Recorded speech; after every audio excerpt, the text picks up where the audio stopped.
Chapter 57. The Broken Gates.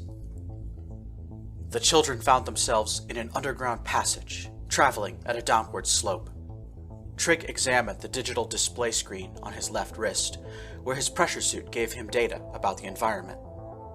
"It's warmer in here than it is outside," Trig commented. "And there's something odd about this tunnel I can't quite figure out." "It's not natural," Tenna said. "Look at how smooth the walls are. A machine dug this." "There's light ahead," Trig observed. "Stay close to me." Holding Appia's pistol in his left hand and keeping a grip on Tenna with his right, Trig led the way. The tunnel sloped upwards, toward a pale light that seemed to flicker and twinkle like stars in the night sky. The tunnel began to grow wider, and after a moment, Trig and Tenna found themselves in a wide cavern. At first, Trig wondered if he had set foot in an abandoned megachurch. Hundreds of tiny crystalline lights embedded in the ceiling illuminated the cave. Trig examined them for several moments before he understood that they were not electric lights, but rather actual crystals containing psionic energy. The illumination was broken up by a series of small stalactites hanging from the ceiling. The cave had a smooth obsidian floor, painted with strange red and white symbols Trig did not recognize, depicting a tall creature with a large head and 4 arms. Evenly spaced around the chamber, Trig could see 7 elevated platforms, each one containing a religious altar adorned with the same images of a 4-armed life form. Looking around, Trig and Tenna noticed that ancient relics decorated each altar in little shrines. Directly behind each altar was... "No way," Trig breathed. "Impossible," Tenna gasped. Conduit doorways. Trig looked around and counted. Inside this chamber were 7 conduit doors, 6 of which were shaped like the familiar stone archways found on Caldorix, the Enclave station, and at the Overlook Temple in Edelton. All 6 of these structures were somehow damaged, looking as though they might crumble to pieces at any moment. The 7th and final gateway was unlike the others. It was located at what seemed to be the front of this underground temple. There was just a simple pedestal in front of the gateway where nothing was displayed.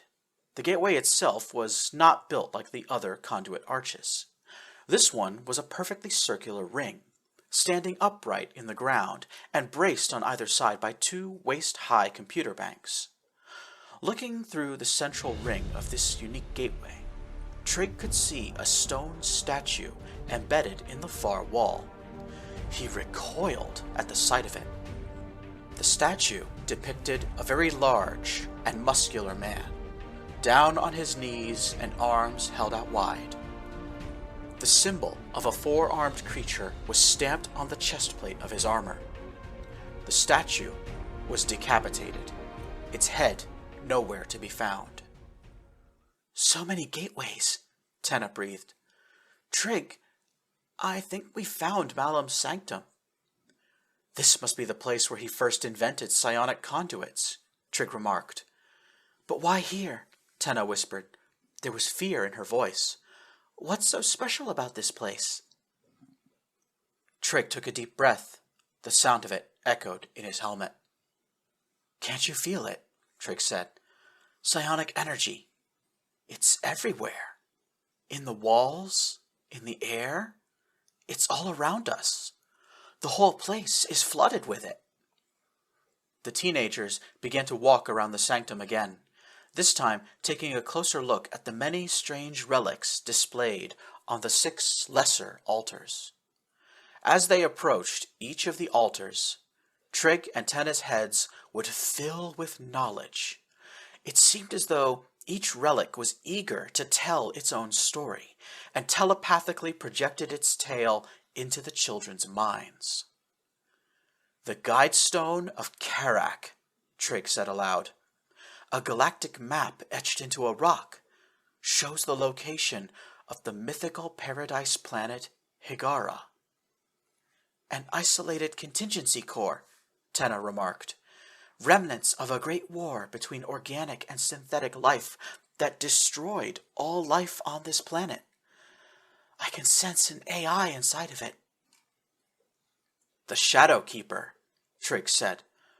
A weapon that once brought time itself to a standstill, and would later go on to kill something called the Paradox. The Necropolis is its homeworld. The Necropolis? I mean, this planet used to be called Earth. The people who lived here were like us. Tenna choked back tears. They were all killed. Trig paused in front of another relic. The eternal flame, psionic echo of the girl who became a god. Flickering and sputtering, as though it was barely alive, a blue flame kept vigil over its own shrine. He looked at Tenna, his eyes wide as even more knowledge and understanding poured into his mind without restraint. Tenna, the people who lived here, the people of Earth were the primogenitors. Sutherians and some of the Nagyari are descended from them. The luminous frontier was called the Shining Hinterlands in their time, Tenna whispered. It's all so sad. Why? Why are the relics showing us all of this? A deep rumble shook the cavern. Water dripped from the stalactites in the ceiling. A cave-in? Tenna said. More like an impact on the surface, Trig replied. Maybe an explosion. It sounds like someone's trying to get in here. He looked around at the tunnel entrance and swore. Oh shit, we're trapped! The tunnel had sealed itself. Trig did not know when it happened. There was no noise, no warning. The only way out of the chamber was now covered by a thick slab of obsidian. Tenna kicked at the newly created wall. You let us in? Now you're going to trap us here? She cried out. Really? The children frantically looked around for another way out. A beeping sound caught Trig's attention, and he checked the little computer on his pressure suit. We've got about half an hour of oxygen left, Trig said. Let's take off our helmets and save it for an emergency. This is an emergency, Tenna snapped. I know, Trig replied, but the scanner says the air is breathable, so... Trig closed the seals on his breathing system, disconnected the tube, and then pulled his helmet off. Ugh, cave air is really bad, he remarked. Well, no one's been in here since Malum died, Tenna reminded him. Speaking of Malum, Trig said, we did come all the way here to smash up whatever he was working on in here. You're right, Tenna said. She pointed to the unique conduit at the far end of the room. That special conduit has to be it, don't you think? Yeah, Trig replied. It doesn't look like it's complete, almost like it's missing something. Tenna's eyes widened. Yeah, I had a vision about that gate, she said. There's supposed to be something on that pillar, but it's not there. Let's start by knocking the ring over. Trig paused for a moment, trying to figure out how Tenna had experienced the same vision as himself. Then he threw the idea away and moved to join her at the ring-shaped gate. As soon as Trig and Tenna put their shoulders to the gate, they both started pushing, only to stop after a moment. Do you hear that? Tenna breathed. It sounds like a whisper, Trig replied. Trig and Tenna held their breath. Now that they paid attention, they could hear a faint whisper coming from the broken gate. A voice. The two children strained their ears, trying to make out what it was saying. At the same time, the cave rumbled again in a most unhelpful way. I hear it, Trig breathed. Speaking in a very faint whisper, a voice came through the broken gate. Open the door. Use the key. Trig's heart fell into his stomach. "Get back!" Trig yelled at Tenna. "The gateway is active! There's someone on the other side!"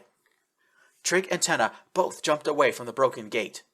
The voice grew louder. "You have the key. Open the door." Trig and Tenna could see a dark shadow through the gateway. It reminded them of something they had seen in the dream world months ago.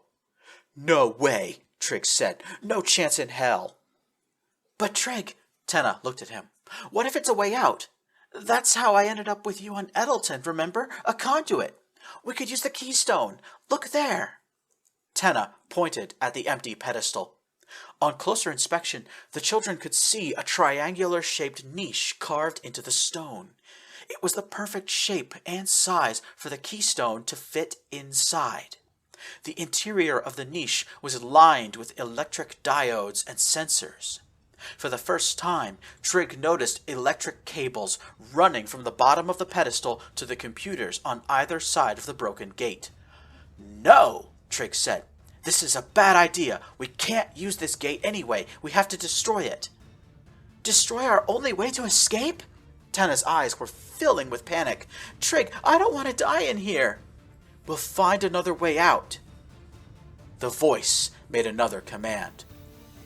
"Use the key. Open the door."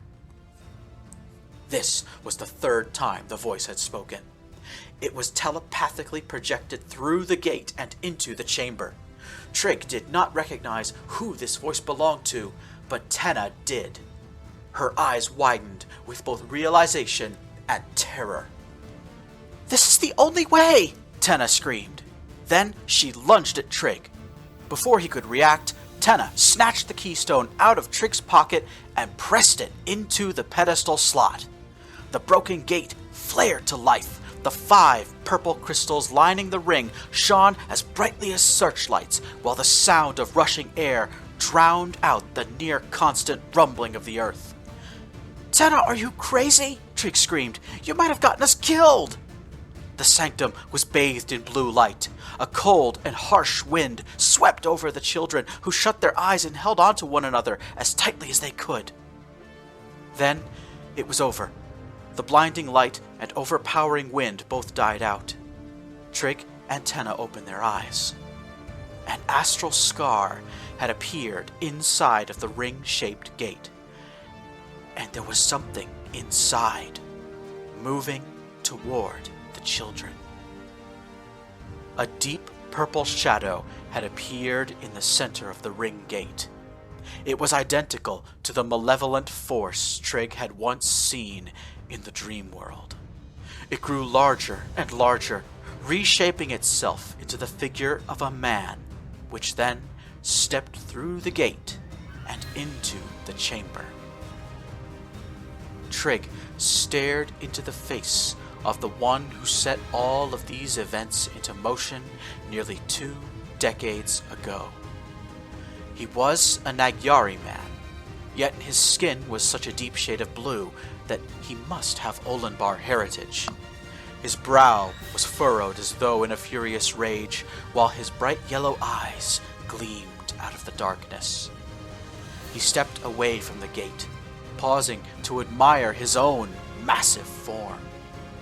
Then he placed a shiny silver orb atop the pedestal, viewing his reflection in its surface. Flesh, blood, and bone. Taken for granted, never again. The man spoke to himself, then addressed the children. You dare remain standing in my presence? Kneel at once. Malam Ralpakin had risen again.